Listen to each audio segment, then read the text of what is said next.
Hey guys, I thought I'd shoot a quick video here on how I repaired this Ryobi crosscut 3-in-1 21-inch mower. The controller was bad, the motor controller was bad. So they're actually on back order right now, but they run about 65 bucks. What I ended up doing was getting an e-bike controller for about 30 bucks. This one here is 1,000 watts.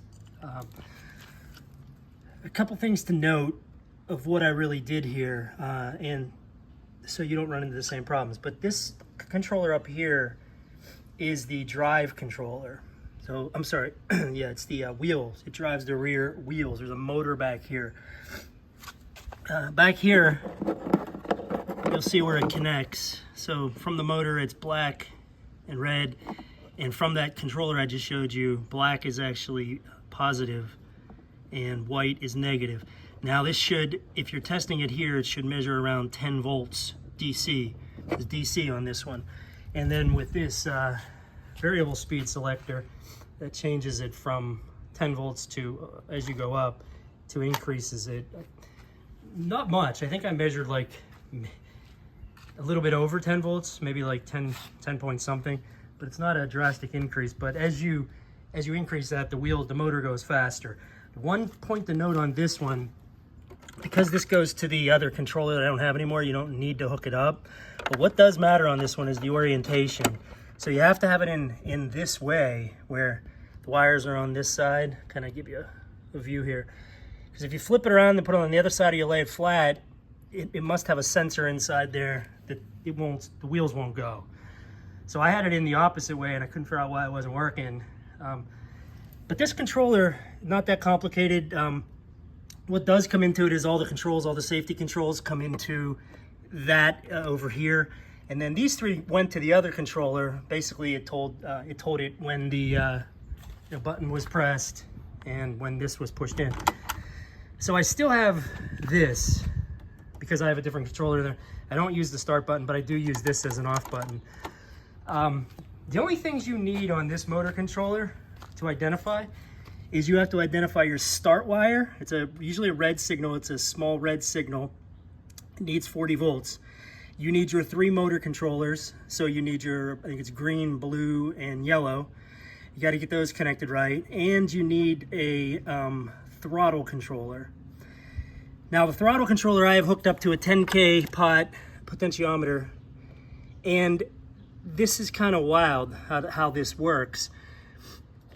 But if you hook it up and you can't get it to start, you have to make sure your throttle is all the way off.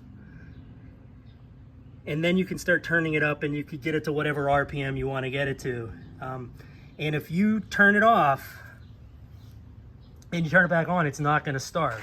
You have to take that throttle back to 0 for it to kind of like reset. If you just take the battery out and plug it back in, it's not going to start and you're not going to know why. So you have to kind of put the throttle all the way back to the starting position and then dial it back. Now what I didn't do yet is dial the exact RPMs in, but I do know that the controller I took out was 2,700 and I think 3,100 RPMs. So I do know with this potentiometer I can get even faster than that, but I also will say if you max this out, the motor must have, or something has a safety in it. So if you try to run it at too high RPMs, it'll shut off and then you got to reset the battery. But what I'm gonna do is kind of just show you here.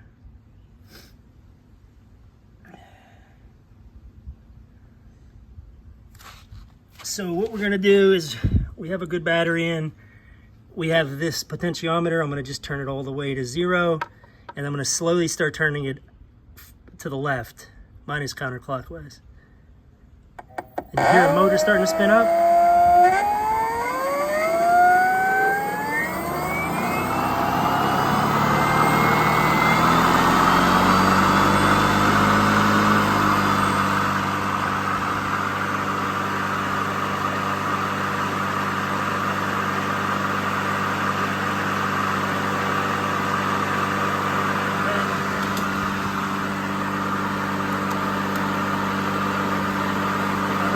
I gotta push this in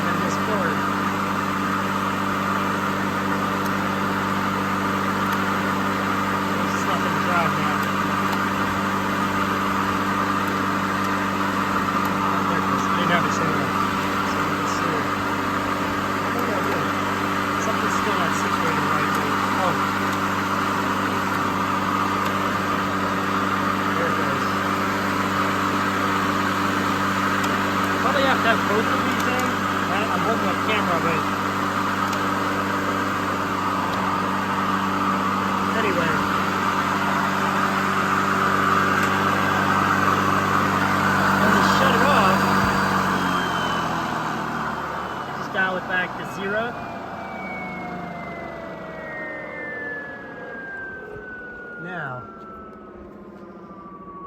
that's the bare minimum. There are some other wires in there that I can probably use to stop the motor. I think there's a stop brake. I haven't played around with any of those wires yet, but what I wanted to do is just get the mower operational and see if I could even use one of these e-bike controllers, and it actually does work. So I'll probably eventually figure out how to connect these 3 wires over here, coming out of here, so that when I let my hand off this, I could probably have it hit the brake on that and shut the motor off.